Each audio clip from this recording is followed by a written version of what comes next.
Market news now. CELSI says it expects its half-year profit to decline by as much as 42% due to weaker oil and petrochemical prices and persistent infrastructure problems.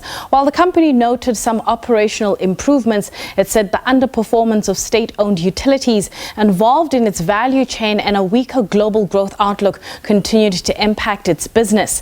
Meanwhile, global stocks stood their ground after Wall Street scaled new highs, with looming U.S. inflation data set to help investors update their bets on interest rate cuts and steer the dollar's direction.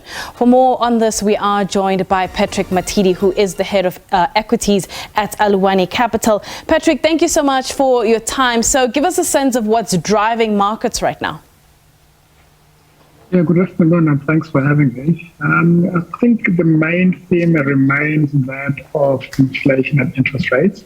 So any data point, that comes out, largely from the US, is closely watched, just to get a sense as to which way the authorities will go when it comes to starting to cut interest rates.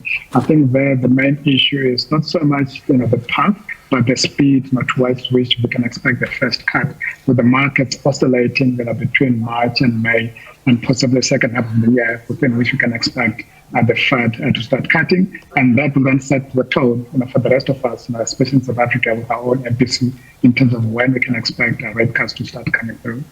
We had CELSI release its trading update. Its share price right now down about 4%. They are releasing results on February 26th. However, what did you make of the numbers they're indicating here?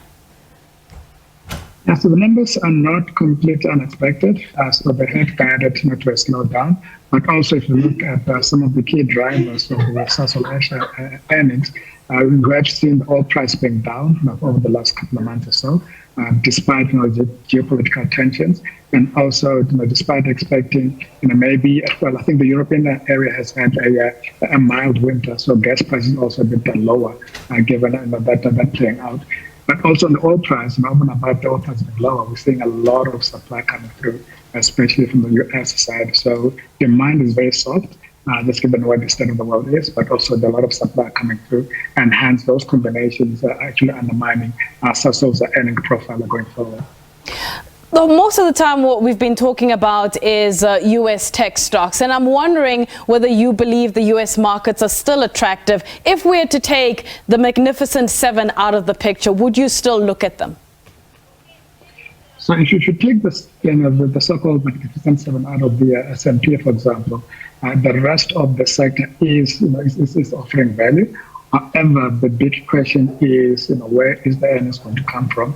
So if you look outside of those seven stocks, you do get quite a few mid and small caps. And given the very high interest rates that the economy has had to endure over the last while, there are big question marks as to those earnings that those stocks are actually reflecting and whether they can deliver into it.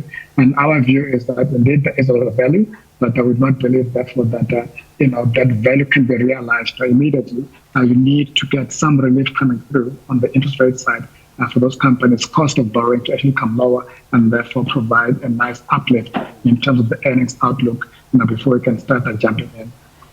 Once we do get those rate cuts, I'm wondering what the market is likely to do. Given your experience, everyone you've been talking to, what does history tell us happens afterwards? I think history tells us that we go back to fundamentals. So we go back and look, what's the earnings profile, who is likely to benefit from this rate cutting cycle. So you do get a little bit of that upfront before the actual first cut that comes through. But beyond that, barring any, let's say, geopolitical issues, anything outside of the normal, and then the market should focus back on the fundamentals. But I do worry, though, especially out of the US, that in the second half of the year, after the first rate cut from the Fed, the shift could be to the elections, especially what is likely to play out there, given the second coming, so it's called, of Donald Trump as president. As you mentioned, the second half of the year, how worried are you about events that could take place from that point on? Yeah, I think it is a main, there are quite a few events that do provide, cause for concern. So I did touch a little bit on the US elections. This will be a lot closer towards year end around November. But I think the rhetoric, leading up to the actual election day, that will drive market sentiment, especially, as I said, if it looks most certain that indeed that Donald Trump will come back to the markets. I think elsewhere in the world, we will probably still focus on earnings, on fundamentals. I think on our side, hopefully after our own elections, we'll get a bit more clarity with regards to whether the momentum around structural reforms, if that picks up, if we start to see more traction, assuming that indeed there is some coalition that is actually workable, given the fact that the polls are predicting and not an outright majority from the current ruling party. Is the one thing that is making you happy as the head of equities that's putting a smile on your face? I think one of the main drivers of our local inflation is the oil price. And also the rand. So those are a little bit weak, but we're not seeing that massively coming through onto our own inflation outlook. So we're hopeful that indeed we will start to get those much anticipated rate cuts, which should provide us with good confidence from a market's point of view, and also from an SA Inc. Point of view in terms of what the local economy needs for us to power ahead. Patrick, thank you so much for your time. That is Patrick Matidi from Aluwane Capital. And he did mention CPI. We are looking ahead to US CPI revisions data. It's released once every year where the seasonally adjusted factors are recalculated to reflect the price movements that happened in 2023.